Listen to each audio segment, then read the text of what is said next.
Report कहती है हादसा, लेकिन डेटा कुछ और कहता है। पायलट पागल था या कोई उससे विलेन बना रहा है। एयर इंडिया 171 हादसे की रिपोर्ट आई, लेकिन उस रिपोर्ट में सब कुछ ऐसा है जो आपके अंदर तक झकझोर देगा। आज वाकई खुल गए हैं उस रिपोर्ट के वो पन्ने जिनमें शाही कम और साजिश ज्यादा है। तो वीडियो को स्किप मत करिए, क्योंकि सिर्फ एक क्रैश की नहीं बल्कि सिस्टम के ऑक्सीजन, जी हाँ, सिस्टम के ऑक्सीजन के बंद करने की साजिश है। मैं हूं सौरभ मिश्रा और आप देख रहे हैं एक्सपोज 171। उड़ान नहीं, षड्यंत्र था ये।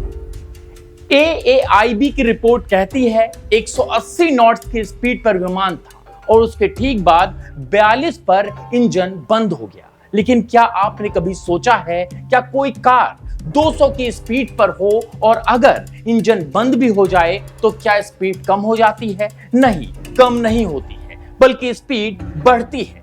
जी हाँ, स्पीड 200 से 208, 210 तक जा सकती है। इसके बाद फिर स्पीड घटनी शुरू होगी। ऐसा ही विमान में भी होता है। कोई विमान 200 की स्पीड पर हो और अगर इंजन बंद भी हो जाए तो वो एकदम से गिरेगा नहीं, बल्कि स्पीड बढ़ेगी, फिर घटनी शुरू होगी। जी हाँ, रफ्तार पहले बढ़ती है, फिर धीरे धीरे कम होती है।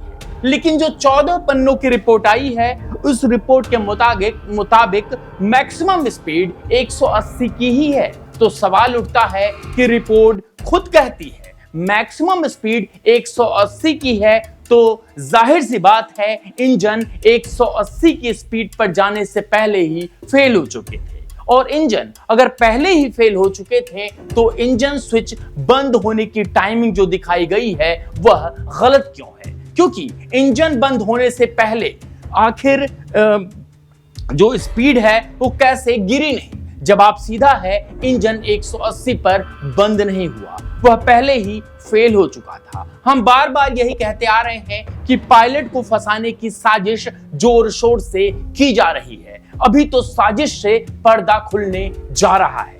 जी हाँ, हम आपको बता दें कि साजिश से पर्दा खुलने जा रहा है।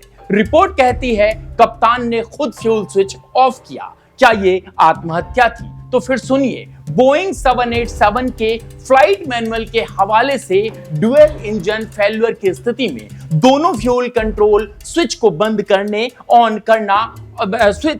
करना और ऑन करना होता है, जिसे कहते हैं EEC रिसाइकल, यानी इंजन को फिर से चालू करने की प्रक्रिया। पायलट ने वही किया जो मैनुअल में लिखा है, लेकिन रिपोर्ट उसे ऐसे पेश करती है जैसे उसने जानबूझकर विमान नीचे गिराया। और पहली ही रिपोर्ट में जांच की दिशा को ऐसे भटकाया जा रहा है जैसे कि मानो क्लोजर रिपोर्ट पहले ही लिखी जा चुकी है। यानी कि यह पायलट मानसिक तौर पर सही नहीं था, परेशान था, या फिर फ्लाइट ने सुसाइड कर लिया, इसलिए इतने लोगों की जान गई। ये बात हम हवाओं में नहीं कर रहे हैं, बल्कि बोइंग को बचाने के लिए विदेशी मीडिया, जी हाँ, विदेशी मीडिया खासकर रॉयटर्स और स्ट्रीट जर्नल इस बात को पुख्ता करने में लग गए हैं कि पायलट ने आत्महत्या की। इसीलिए उन्होंने जो मीडिया ट्रायल किया उसमें साफ लिखा था कि एक फ्लाइट यानी एक पायलट यानी क्लाइव कुंदर कह रहे हैं इंजन आपने बंद किया, और सुमित संभरवाल शांत रहे और धीरे से बोले नहीं। अब जरा सोचिए, ऐसी स्थिति में क्या पायलट डाइनिंग टेबल जैसा माहौल बनाएंगे क्या? और इस तरह से आम बात होगी, जहां उनके पास कुछ सेकेंड्स ही बचे थे वहां ऐसी सामान्य वार्तालाप हो ही नहीं सकती। जी हाँ, ऐसी सामान्य वार्तालाप हो ही नहीं सकती। और इस तरह से अगर बात हो रही है तो समझ लीजिए कितना लोचा है। चलिए रिपोर्ट की कथित परत को आगे और खोलते हैं। और अब आता है रैट यानी रैम एयर टरबाइन को डिवाइस। जी हाँ, रैम एयर टरबाइन वो डिवाइस जो इंजन फेल होने पर विमान को हाइड्रोलिक और इलेक्ट्रिक पावर देता है। बोइंग खुद कहती है रैट को पूरी तरह एक्टिव होने में 6 से 10 सेकेंड लगते हैं। तो अगर रिपोर्ट कहती है 8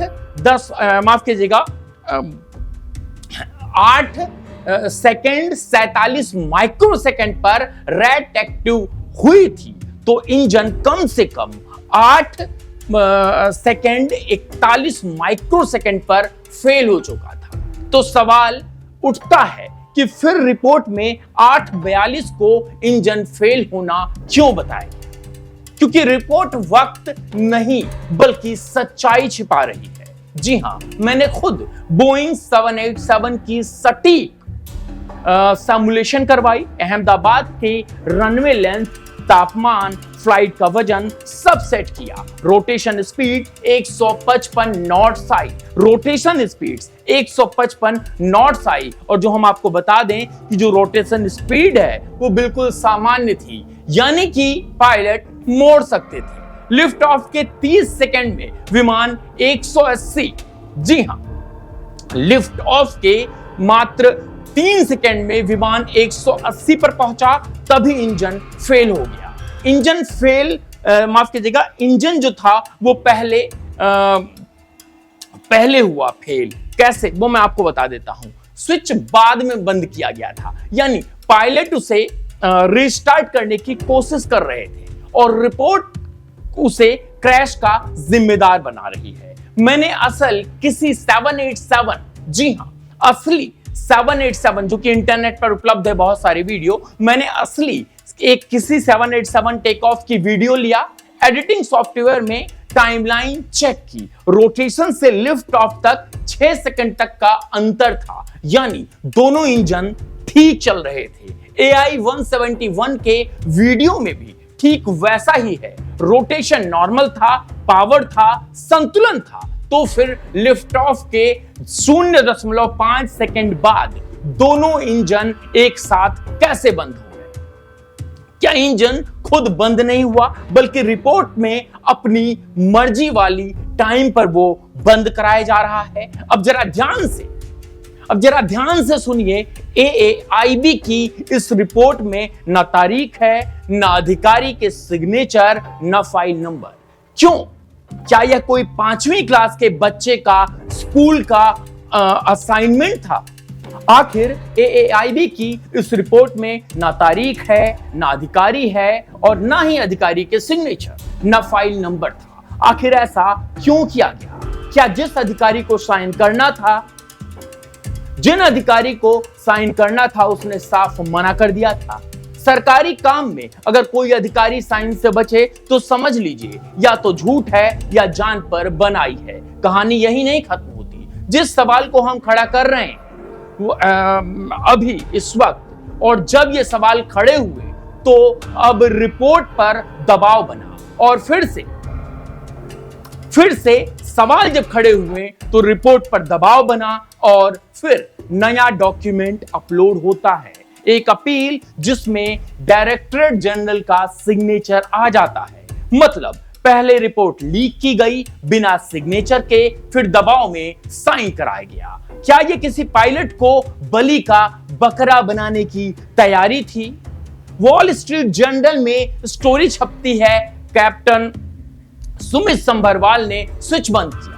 फिर क्या? पूरी दुनिया यही मानने लगती है कि पायलट डिप्रेशन में था। सोचिए,